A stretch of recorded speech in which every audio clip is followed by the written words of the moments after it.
कांग्रेस हुकूमत की एक अलहदा शाख है। ज़ेर इल्तवा कांग्रेसी कानून साजी पर बात नहीं करते। ऐवान नुमाइंदगान में पाकिस्तान से मुतल्लिक करारदाद पर अमरीका का रद्द-ए-अमल। नायब तर्जुमान अमरीकी महकमा खारजा वेदांत पटेल ने कहा, पाकिस्तान पर अवाम के हुकूक का एहतराम करने पर जोर दिया है। इजहार राय, पुरअमन इज्तिमा और मजहबी आज़ादी का एहतराम किया जाए। बानी PTI की कैद पाकिस्तान का अंदरूनी मामला है।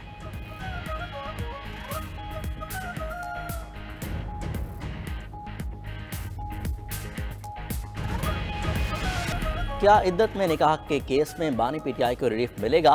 केस में सजा के खिलाफ मरकजी अपीलों पर समाअत आज होगी। इससे पहले इस्लामाबाद की सेशन कोर्ट केस में सजा मअतली की अपीलें मुस्तरद कर चुकी है।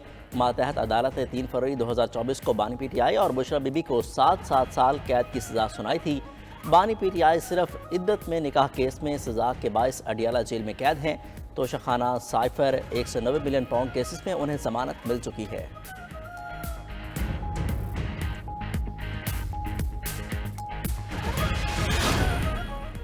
2018 और 2024 में मखसूस नशिस्तें कैसे अलॉट की? सुप्रीम कोर्ट ने इलेक्शन कमीशन से फार्मूला और दस्तावेजात मांग ली। कोई गैर आइनी काम हुआ तो बताएं, सुप्रीम कोर्ट उड़ा देगी। चीफ जस्टिस काजी फायज ईसा की मखसूस नशिस्तों के केस की समाअत के दौरान रिमार्क्स। कहा, इलेक्शन कमीशन ने कोई गैर आइनी काम किया है तो बताएं। हर हारने वाला कहता है इलेक्शन ठीक नहीं हुए।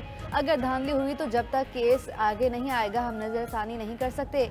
जस्टिस अतर मिनल्ला ने कहा, इलेक्शन कमीशन ने अदालती फैसले से एक सियासी जमात को नाअहल किया। सवाल ये है कि जैसे देखना चाहिए। जस्टिस मंसूर अली शाह ने कहा, जो जिस जमात का हक है वो उसे मिले, किसी को कम या ज्यादा सीटें ना मिलें। केस की समाअत आज फिर होगी।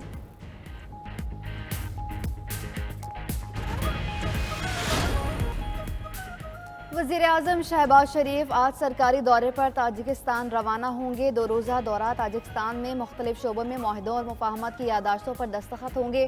तर्जुमान दफ्तर खारजा के मुताबिक वज़ीर-ए-आज़म ताजिक सदर इमाम अली रहमान से मुलाकात करेंगे।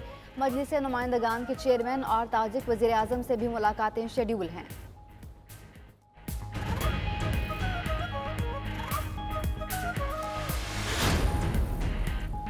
कौमी असम्बली की करारदाद IMF प्रोग्राम पर असरअंदाज नहीं होगी। इसी माह IMF से नए कर्ज प्रोग्राम का मुआहदा होने की उम्मीद है। वज़ीर ख़जाना मोहम्मद औरंगज़ेब कहते हैं, मुल्क में कोई मिनी बजट नहीं आएगा। लिटरस पर टैक्स इतलाक होने जा रहा है। नॉन फाइलर्स के लिए मार्जिन हम सजा की हद तक ले गए हैं।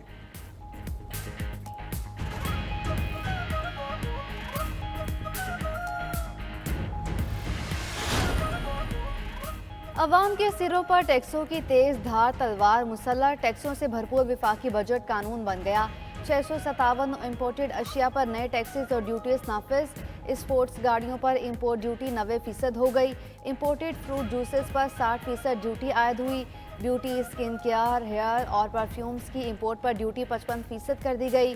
लेदर प्रोडक्ट्स, डेंटल पेस्ट, साबुन और उसके मटीरियल पर 50% ड्यूटी का नफाज। रबर, प्लास्टिक और जूतों की इंपोर्ट पर भी ड्यूटी 50% कर दी गई। इंपोर्टेड घड़ियों, stop watch, pocket watch, sunglasses पर भी 30% ड्यूटी लागू कर दी गई।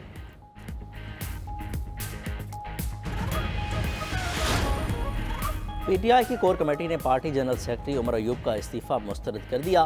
पार्टी पॉलिसी से इनहराफ करने वालों के खिलाफ कार्रवाई का फैसला। ग्रुप बंदी करने वालों से कैसे निपटना है, मैकेनिज्म भी तय कर लिया। वज़ीर आला खैर पख्तूनख्वा अली अमीन गंडापुर पर GUI क़यादत की हालिया दिनों पर तनकीद का मामला भी सामने रखा जाएगा। चेयरमैन तहरीक इंसाफ बैरिस्टर गोहर बानी PTI को आज कोर कमेटी की सिफारिशात पहुँचाएंगे।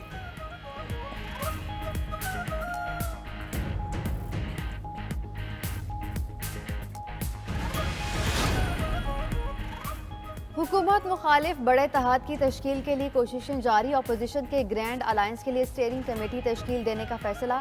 कमेटी PTI JUI के मुमकिन इत्तेहाद से मुतालिक TORs तय करेगी। मुमकिन एहतजाज से मुतालिक भी हिकमत अमली तय करेंगी।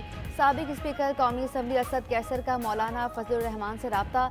सरबराह JUI से मुलाकात का वक्त मांग लिया। रवा हफ्ते PTI की मुज़ाकराती कमेटी की मौलाना फजलुर रहमान से मुलाकात तय पा गई।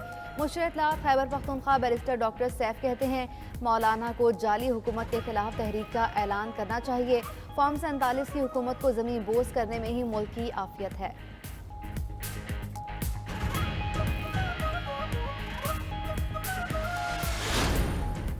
शाहिद खाकान अब्बासी ने हुकूमत से अपने अखराजात कम करने का मुतालबा कर दिया। साबिक वज़ीर आज़म ने न्यूज़ कॉन्फ्रेंस में कहा, हुकूमत अपने अखराजात 25% बढ़ाएगी। कर्जा लेकर 500 अरब रुपए के अरकान असम्बली में तकसीम किए जाएंगे। इन पैसों में 1/3 करप्शन की नज़र हो जाता है।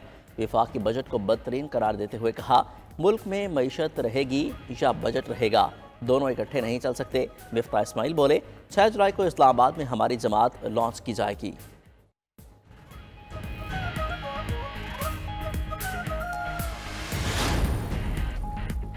हुकूमत जितने अखराजात कम कर सकती थी कर दिए हैं। विफाकी वज़ीर इत्तलात अता तारड़ का शाहिद खाकान अब्बासी को जवाब। न्यूज़ कॉन्फ्रेंस में कहा, अरकान असम्बली को 500 अरब रुपए देने का तासुर गलत है। विफाकी काबीना के अरकान तनख्वाहें और मरात नहीं ले रहे।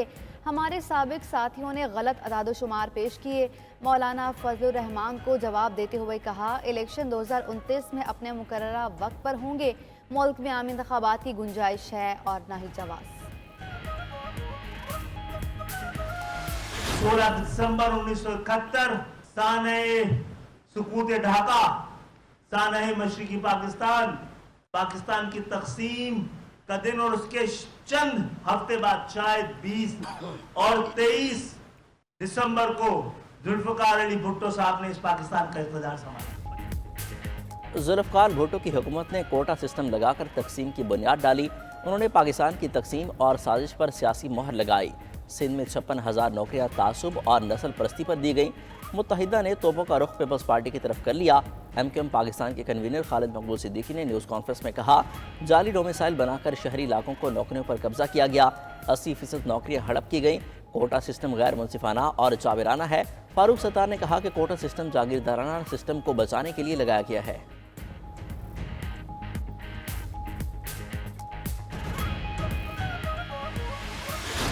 खालिद मकबूल सिद्दीकी ने शहीद जुल्फ़िकार अली भुट्टो साहब के खिलाफ भी जहर अंगेज गुफ्तगू की है। अजीम लीडर के खिलाफ इस तरह की बातचीत करना मैं समझता हूँ कि किसी भी सूरत नाकाबिल कबूल भी है और मुनासिब भी नहीं है। जुल्फ़िकार भुट्टो का नाम क्यों लिया? पीपल्स पार्टी ने मुत्तहिदा से माफ़ी मांगने का मुतालबा कर दिया। कराची में मीडिया से गुफ्तगू करते हुए सीनियर सूबाई वजीर शर्जील इनाम मेमन ने कहा, शहीद जुल्फ़िकार भुट्टो के खिलाफ बात करने पर मुत्तहिदा माफ़ी मांगे। नफरत और तासुब की सियासत का बाब बंद किया जाए। खालिद मकबूल सिद्दीकी का कोटा सिस्टम की बात करना मुनासिब नहीं। हम नहीं चाहते सूबे में मजीद इल्ज़ामात की सियासत हो। सिंध के बेशतर मसाइल की जिम्मेदार MQM है। पीपल्स पार्टी ने गवर्नर सिंध कामरान टिसोरी से इस्तीफा भी मांग लिया।